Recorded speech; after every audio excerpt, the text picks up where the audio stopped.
आपला अमरावती जिल्हा राष्ट्रसंत तुकडोजी महाराज आणि गाडगे महाराज यांच्या वैज्ञानिक दृष्टिकोन आणि यांच्या अध्यात्मासोबत आपण या ठिकाणी जुळलेलो आहोत. पण बघा, आता आपल्या अमरावती जिल्ह्यामध्ये तो खरात सारखा भोंदू पण इथं आलेला आहे. त्याचं नाव आहे खरातचा लहान भाऊ. गिरी महाराज म्हणतात त्याला, आणि काय आनंद मठ त्यांनी चांदूर रेल्वेला सुरू केलेला आहे म्हणतात. हे असे भोंदू बाबा ह्या भाजपच्या साम्राज्यांमध्ये मोठ्या प्रमाणात दिसत आहेत आपल्याला. तो राम रहीम बाबा, मग आसाराम बापू म्हणतात. तो जेलमधनं सुटतो आणि श्रीरामाच्या दर्शनाला VIP मध्ये जातो. चाललं तरी काय आहे, कशासाठी हे?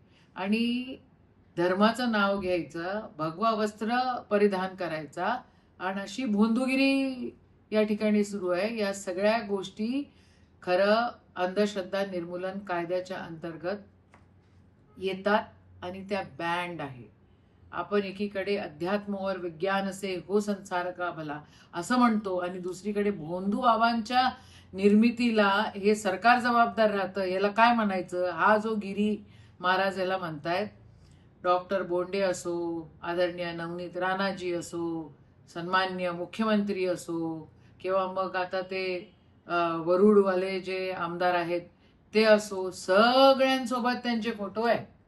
आणि उत्तर प्रदेशचे मुख्यमंत्री त्यांच्यासोबत पण यांचे फोटो आहेत.